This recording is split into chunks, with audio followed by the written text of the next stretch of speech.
Hello there, and Happy New Year, all you friends, true believers, and newcomers alike. And welcome to the first video on this channel for 2024. I'm your host, Superfly Comics Guy, and I hope you had a lovely holiday season with your friends, your family, your loved ones. But it's that time of year again. Just like last year, I want to reflect on the year past and talk a little bit about some of my favorite new reads of 2023.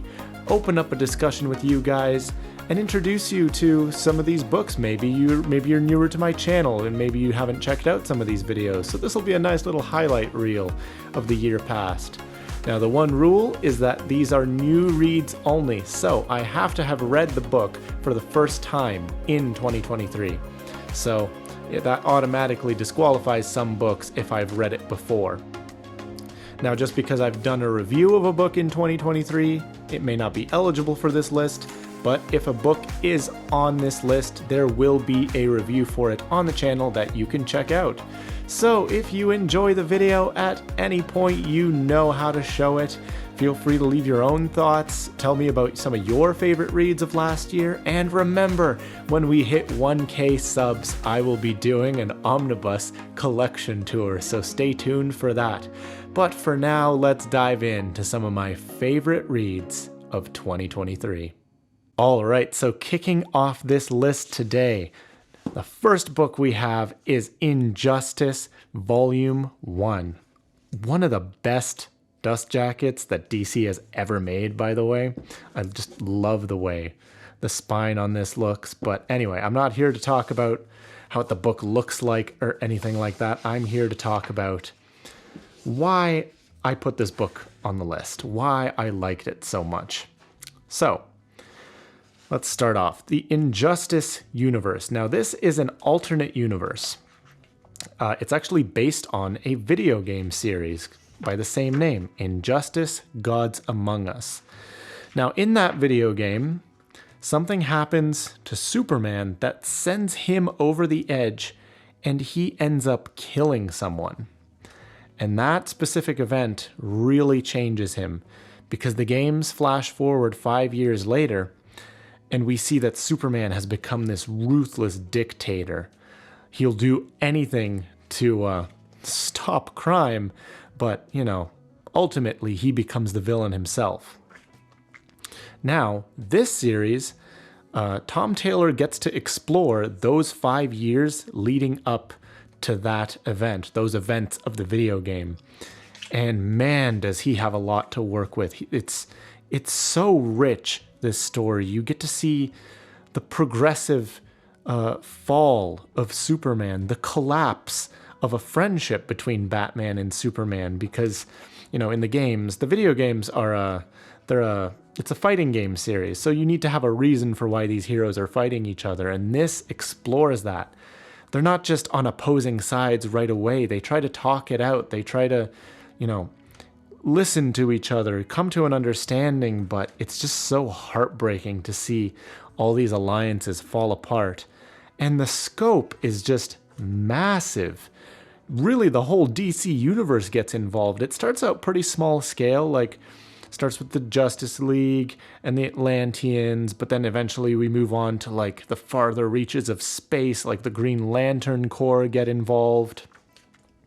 Eventually, the magic users get involved, so you have characters like the Spectre and Constantine and Trigon, and all these different characters. It's a really fun, really good crash course on the DC universe if you're a new reader, because you don't really have to understand that much, considering this takes place in an alternate universe. You can kind of just jump in. And it's just, this had no right to be as good as it is. It's based on a video game, for crying out loud. I mean, whenever you hear that one form of media is being adapted from it by another form of media, you immediately start sweating, right? But this works so well. The only thing that kind of bothered me about this book was that it was a weekly series. So, each issue was coming out weekly. And that means that some of the art in here feels a little bit rushed. Some of the faces and poses sometimes, it just comes across as a little bit slapped together. So that would be my biggest critique, but man, I strongly recommend this book. If you're a fan of the video games, or you're just looking to get into comics, this is really a good entry point, and I think you'll really enjoy it. Up next, we have a tale from the spirit of vengeance himself, Ghost Rider by Jason Aaron Omnibus. Oh man, talk about an epic book. I'm so happy that this book is getting reprinted this year.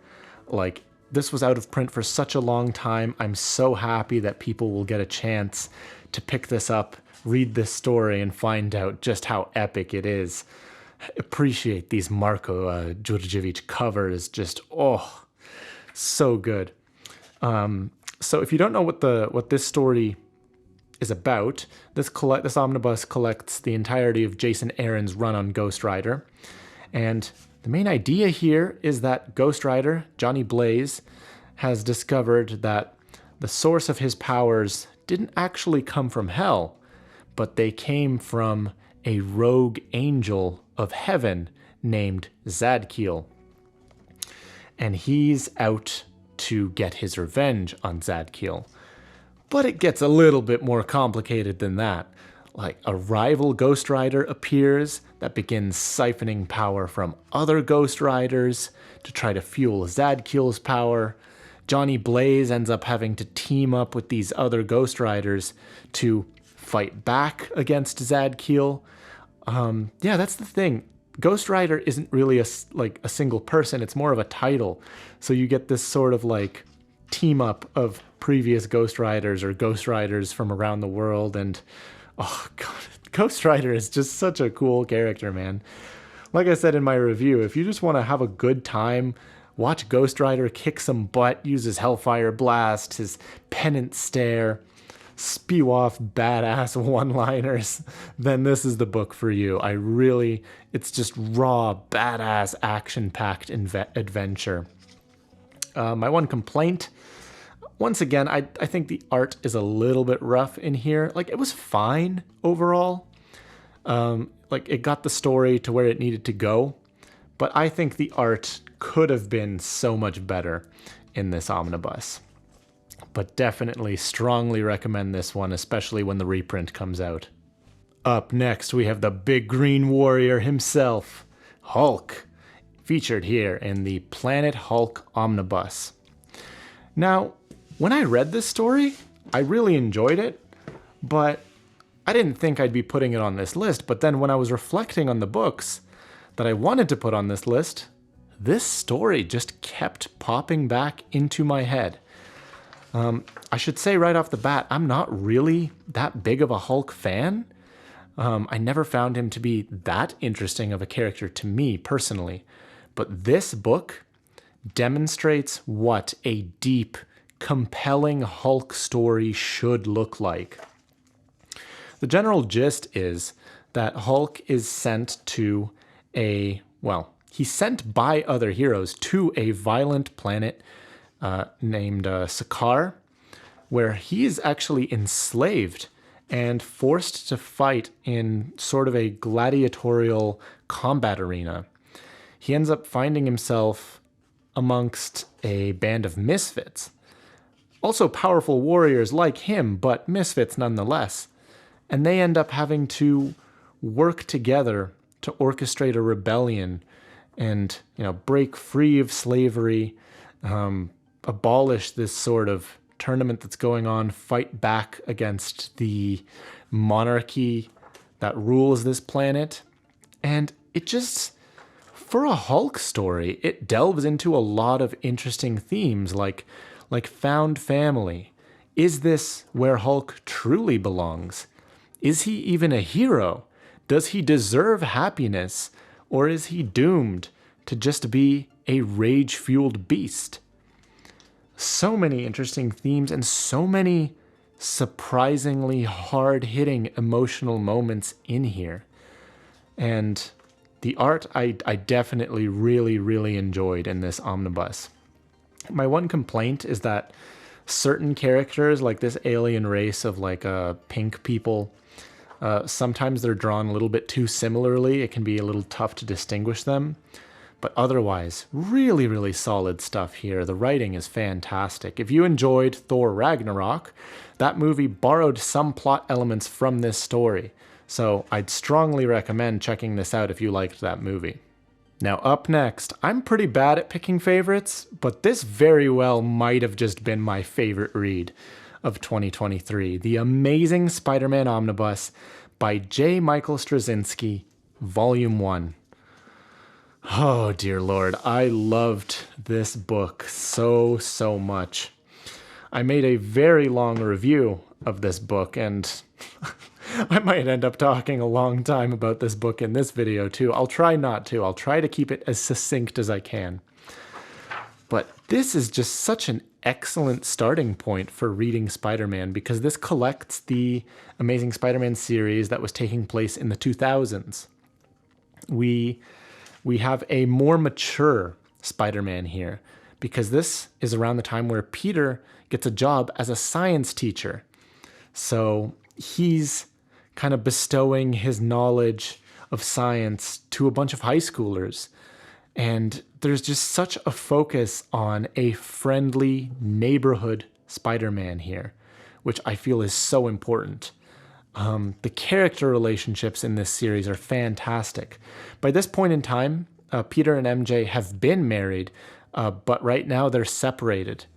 They're kind of distant from each other, but over time they're trying to reconnect. They're trying to make it work. And if you're a fan of just Peter and Mary Jane, there's so many good moments between them here. Peter's relationship with Aunt May gets fleshed out a lot more here. She's not just the frail old lady for Peter to worry about here. There's some really great character writing between them too. And of course, how can I talk about this book without talking about how Spidey himself is written? He is written fantastically. J. Michael Straczynski really nails the voice of Spider-Man here. And I'm not just talking about the quips and the humor, which is an important part of Spider-Man, sure, and it's done very well here, but Spidey's motivation is done so well here.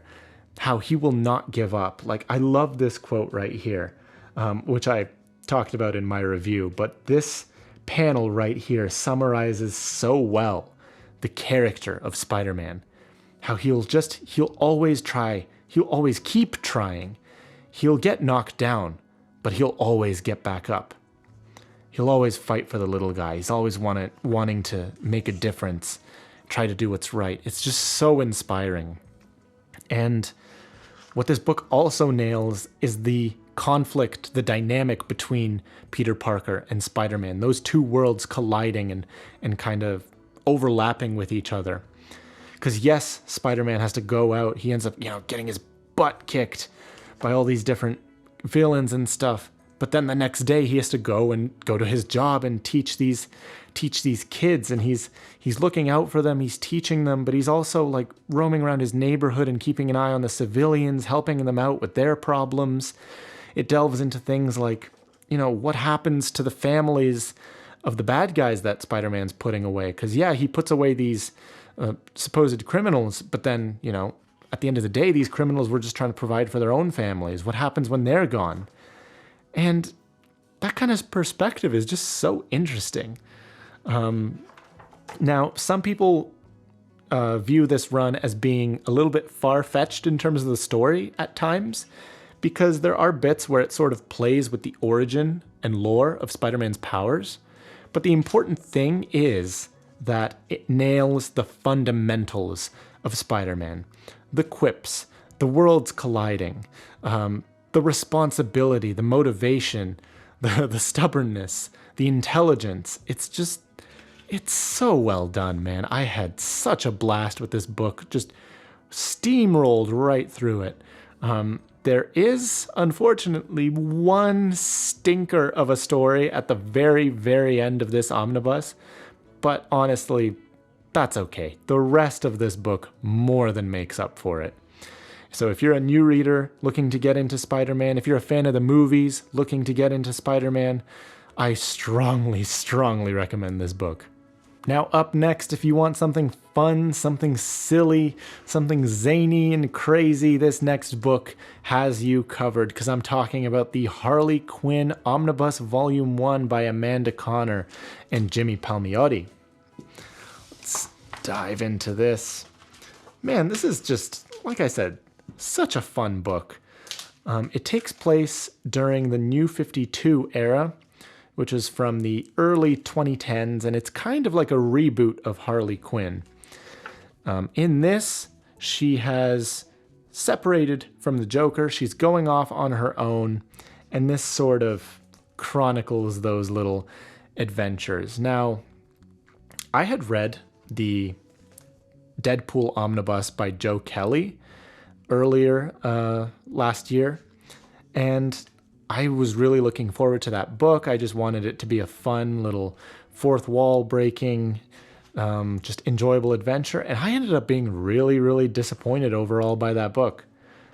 But this almost gave me what I was looking for from that book. This has a lot of that sort of humor that I was looking for. Harley likes to break the fourth wall in this book sometimes. This book knows how to have fun. It's lighthearted. It's got some dirty humor too, which is up my alley. It's just fun, man. You get Harley going off on her own. The relationship between Harley and Ivy gets explored a little bit more here. It's just a bunch of little like one-off adventures with Harley. She ends up going and joining like this roller derby where she just beats people up. There's a bounty on her at one point with a whole bunch of random assassins chasing her that she has to worry about. She decides to start her own gang of Harleys, so that's chronicled a little bit in here. But, at the end of the day, Harley's not meant to be a role model or somebody you look up to, but she does mean well. Like, this book will focus on like her love of animals and how she wants to look out for animals. But if somebody pisses her off, she's not opposed to just beating the crap out of them with her baseball bat. So she's just such an interesting character, such a fun character. And if you're looking for a good time, you don't want to think too hard about your story, you just want to be entertained, have a laugh here and there, this is a good book for you.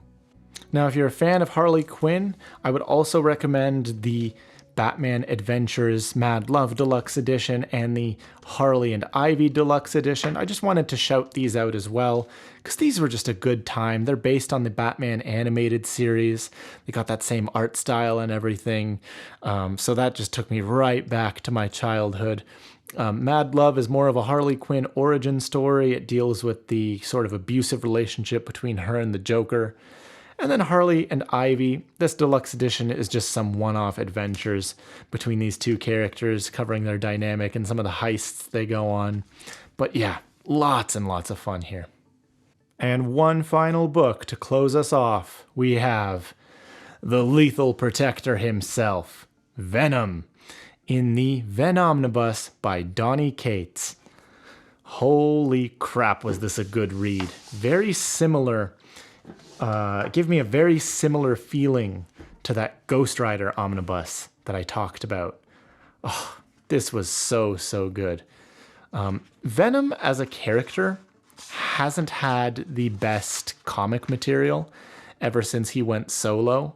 He was kind of just a silly, edgy 90s character after his introduction in Spider-Man comics. But this book is just an epic crusade, and it focuses more on the anti-hero side of Venom. And it just shows that Eddie Brock can be a really, really compelling character, because this fleshes out the symbiote lore more. It delves into the planet of the symbiotes and what that actually is. It introduces this new character known as Null, the god of the symbiotes, and he's coming to wreak havoc on the Marvel Universe. This is just, it's all about build-up and anticipation of this looming invasion that's like just around the corner, and it makes you nervous. But this book really fleshes out Eddie's backstory more. Eddie Brock, the guy in the Venom symbiote, talks a little bit about his childhood, why he cares so much about protecting the innocent, and you find out that Eddie Brock is a pretty tortured, pretty tragic character. One of the highlights of this omnibus is the character Dylan, though, who's this kid that Eddie meets along the way through this story, and he ends up having to kind of protect this kid. And this kid has a very interesting connection to the symbiotes. He's tied in very heavily to this story. He's got an interesting connection to Eddie Brock as well. I don't want to spoil that, but if you enjoyed stories like The Last of Us, that dynamic between, like, you know, a parent and sort of trying to provide for this child they feel kind of distant to, that is very much, you can feel that sort of theme here. And the other great thing about this book, this format, this omnibus format, is that the events Absolute Carnage and King in Black were taking place during this run, but the way this book is mapped is so perfect. The reading order from start to finish is flawless.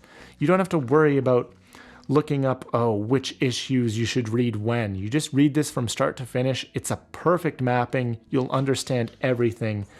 And the art, man. How can I not talk about the art? It's phenomenal throughout this entire book. Even though the artist switches every now and then, the artists switch and change. It's always consistently good and fits in with the theme of the story and the theme of the overall book. So well done. Loved this book so much. Really glad I read it this last year, rather.